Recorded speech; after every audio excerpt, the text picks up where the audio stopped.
Start.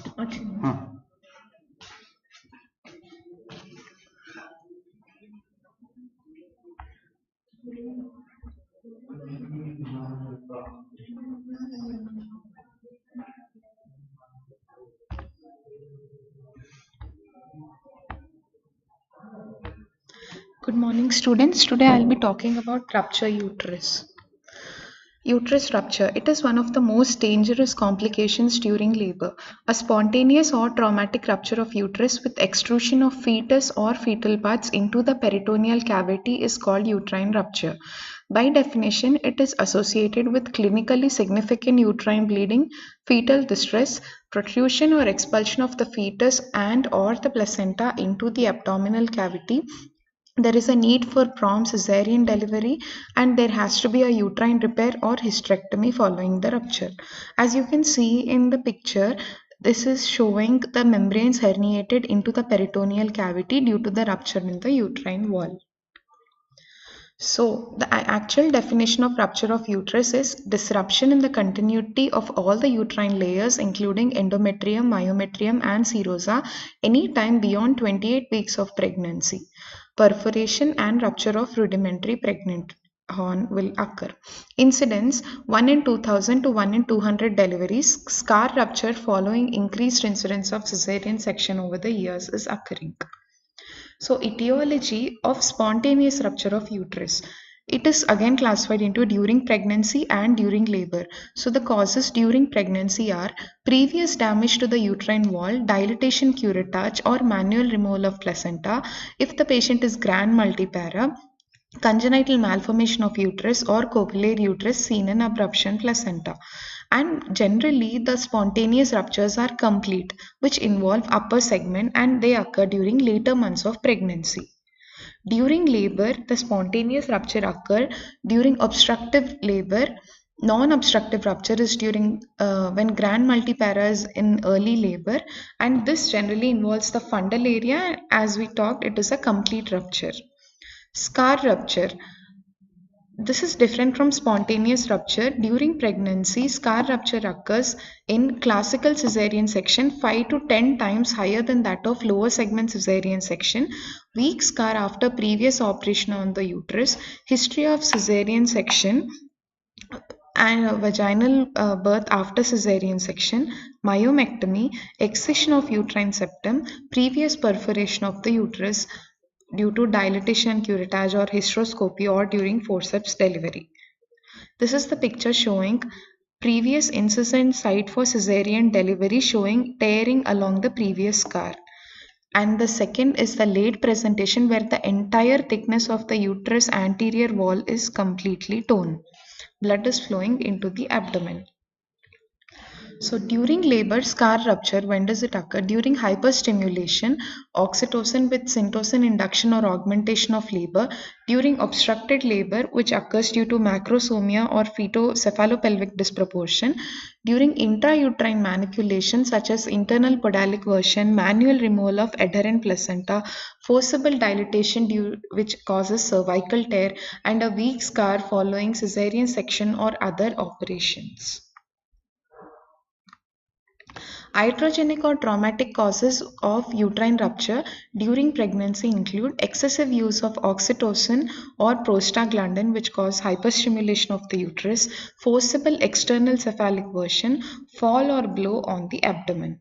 During labor, internal podalic version, any destructive operations, manual removal of the placenta, forceps or breech extraction in incompletely dilated cervix, and injudicious administration of oxytocin. These are all the reasons for iatrogenic or traumatic rupture of uterus during labor.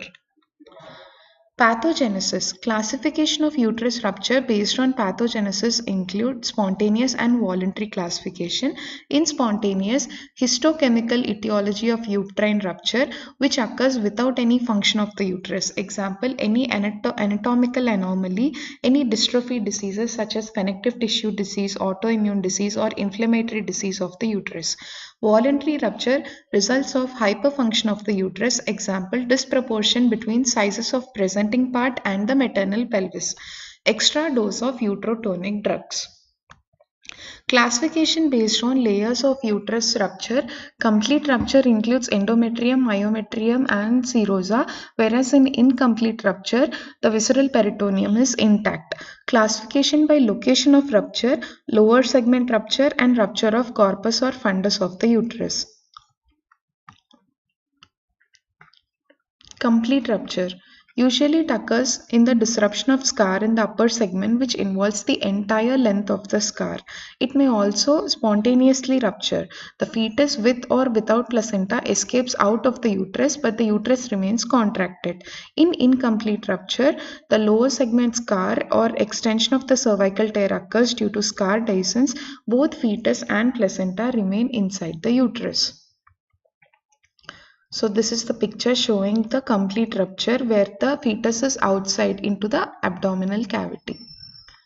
Classification by location, as we have already discussed, upper segment generally it occurs in spontaneous non-obstructive rupture which involves fundus of the uterus. Lower segment in obstructive labor which involves anterior lower segment and extends up to the lateral wall.